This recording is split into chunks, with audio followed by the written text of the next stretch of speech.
Vamos iniciar agora a leitura do capítulo 20 do livro Pecados Intocáveis de Jerry Bridges.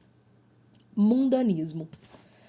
Mundanismo significa coisas diferentes para diferentes pessoas. Para a comunidade religiosa Amish, inexistente no Brasil, significa eletricidade, telefone e carro. A igreja bastante conservadora onde cresci tinha uma lista de atividades proibidas, tais como dançar, jogar cartas e ir ao cinema. Sem qualquer intenção de desdenhar desses dois pontos de vista, precisamos entender que mundanismo é muito mais que uma lista de atividades proibidas ou conveniências do mundo moderno. Dois textos bíblicos nos ajudarão a entender o conceito de mundanismo.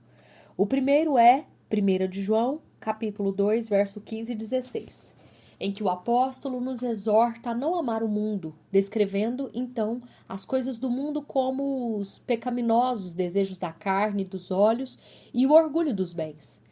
As três expressões parecem indicar que João tem em mente desejos e atitudes que vemos hoje claramente como sendo pecado.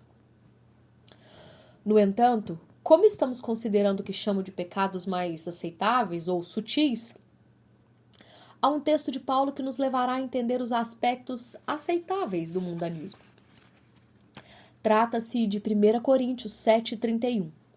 Os que usam as coisas do mundo como se não as usassem, porque a forma presente deste mundo está passando. Nova Versão Internacional.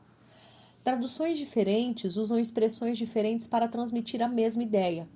A advertência é que, embora usemos legalmente as coisas do mundo, devemos tomar cuidado para que não se tornem importantes demais para nós.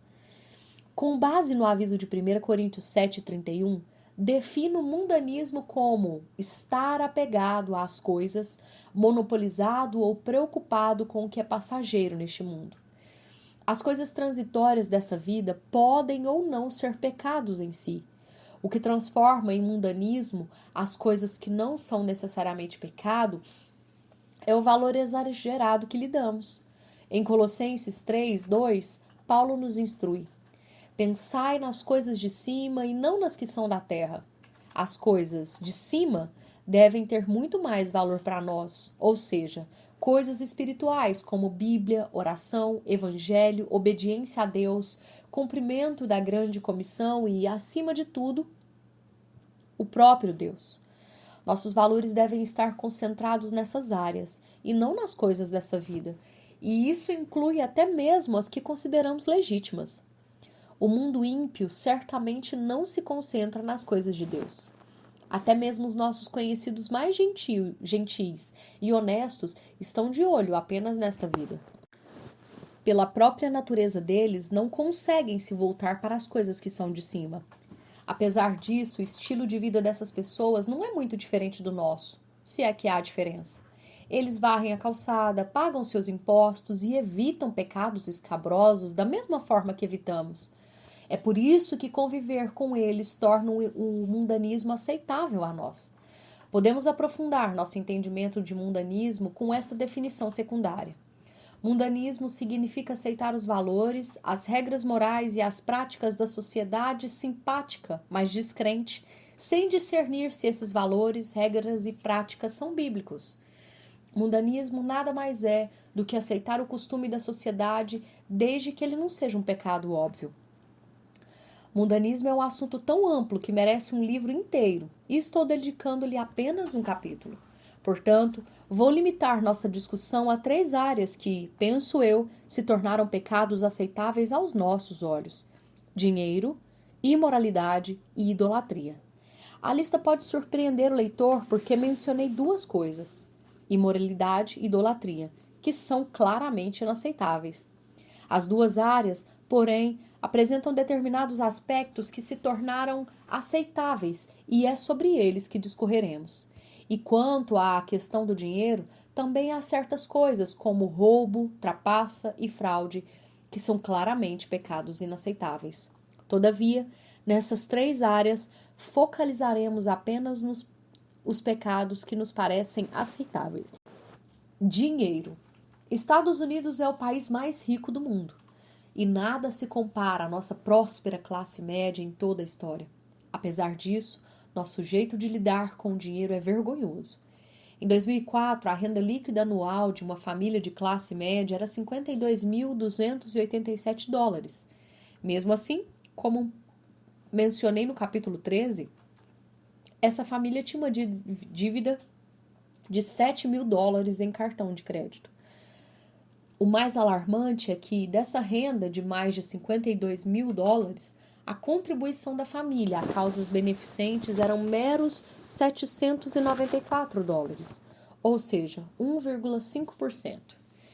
Naturalmente, a estatística tem como base toda a população. E é claro que, considerando-se apenas os evangélicos, há certa melhora, contudo a diferença é pouca. Em uma pesquisa de 2003, membros de 8 denominações evangélicas doaram 4,4% de sua renda para a obra de Deus. A porcentagem, na verdade, é um decréscimo de 6,2% que os membros das mesmas denominações doaram em 1968. Se essas 8 denominações representam as igrejas evangélicas como um todo, isso significa que temos ficado menos generosos para com Deus financeiramente. Além de estarmos ofertando menos para as nossas igrejas, parece que a maior porcentagem do que damos é gasto em causa própria. Em 1920, a porcentagem de contribuições para missões retiradas do total de ofertas era pouco mais de 10%. Mas por volta de 2003, esse número havia diminuído para pouco menos de 3%. Isso quer dizer que, de cada dólar, gastamos 97 centavos em nossos programas e ministérios e doamos apenas 3 centavos para missões. Resumindo, parece que as famílias evangélicas americanas têm guardado mais de sua renda para si mesmas e ofertado menos para suas igrejas. E as igrejas têm gasto mais com seus próprios programas e ministérios e enviado menos para o trabalho missionário. No entanto, somos o país mais rico do mundo. Se nossas ofertas têm diminuído e nossa dívida com cartão de crédito aumentado, o que temos feito com o nosso dinheiro? Não temos poupado, e sabemos disso porque a conta poupança, como porcentagem da renda ainda bem baixa, na casa de 2%. Isso tudo significa que temos gasto nosso dinheiro com as coisas desta vida: casas, carros, roupas, férias e produtos eletrônicos caros, só para citar alguns itens. Com relação ao dinheiro, colocamos nosso pensamento nas coisas do mundo e não nas coisas de cima. Ficamos mundanos em relação ao nosso dinheiro. Quanto, então, deveríamos ofertar? Acho que 10% é o mínimo, ou, usando uma expressão bíblica, o dízimo. Sei que há divergência quanto ao dízimo ser ou não ser um mandamento bíblico na época neotestamentária em que vivemos, pois não é mencionado especificamente em nenhuma carta do Novo Testamento. Todavia, há o conceito de oferta proporcional, isto é, de acordo com a prosperidade que Deus nos deu, conforme 1 Coríntios 16, 2, 2 Coríntios 8, 12. O dízimo é uma aplicação específica da entrega proporcional. Quem ganha 10 mil, entrega 1.000. Quem ganha 100 mil, entrega 10 mil. As duas pessoas ofertam de modo proporcional à prosperidade que Deus lhes deu. Alguns acham que quem tem um salário de 100 mil pode ofertar mais de 10%. É por isso que considero o dízimo como um piso e não como um teto. Acho que o conceito de dízimo perdeu a força, não porque deixou de ser considerado um ensino bíblico, mas porque nos tornamos mundano em nossa atitude para com o dinheiro e, como resultado, ficamos avarentos com Deus. Avareza é uma palavra negativa. Ninguém gosta de ser taxado de avarento em relação a outras pessoas. Queremos ter fama de generosos, mas quando ofertamos voluntariamente menos da metade do que era exigido dos judeus do Antigo Testamento, estamos ou não sendo avarentos? Se o próprio Deus afirmou que os judeus estavam roubando dele porque não entregavam o dízimo, será que ele fica feliz quando ofertamos menos da metade do que os judeus deveriam ofertar, conforme Malaquias 3:8? Jesus foi categórico. Ninguém pode servir a dois senhores, conforme Mateus 6:24. A impressão é que, na vida de muitos cristãos, o dinheiro está acima de Deus. Todavia, Deus e dinheiro não são duas escolhas equiparáveis, pois a Bíblia diz: porque o amor ao dinheiro é a raiz de todos os males. E por causa dessa cobiça, alguns se desviaram da fé e se torturaram com muitas dores, conforme 1 Timóteo 6,10. Se o dinheiro domina nossa vida, quem perde somos nós, não Deus. Afinal, Deus não precisa do nosso dinheiro. Se gastarmos o dinheiro só em causa própria, acabaremos como indigentes espirituais. Alguns cristãos acham que não têm como ofertar 10% do salário para a obra de Deus. Compreendo essa mentalidade. Há muito tempo, quando deixei a indústria e fui trabalhar com a missão The Navigators, meu salário foi reduzido em 75%. Entrei em pânico financeiro e pensei: não tenho como dar o dízimo. Tenho certeza que Deus aceitará como dízimo o serviço sacrificial do salário baixo que recebo. Mas Deus não me deixou sossegado por muito tempo. Então decidi que iria entregar o dízimo da minha parca renda e confiar na providência de Deus.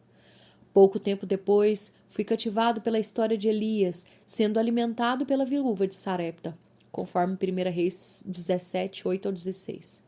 Só restava à mulher um punhado de farinha e um pouco de azeite, com os quais ela prepararia a última refeição para si e para o filho, e depois morreriam.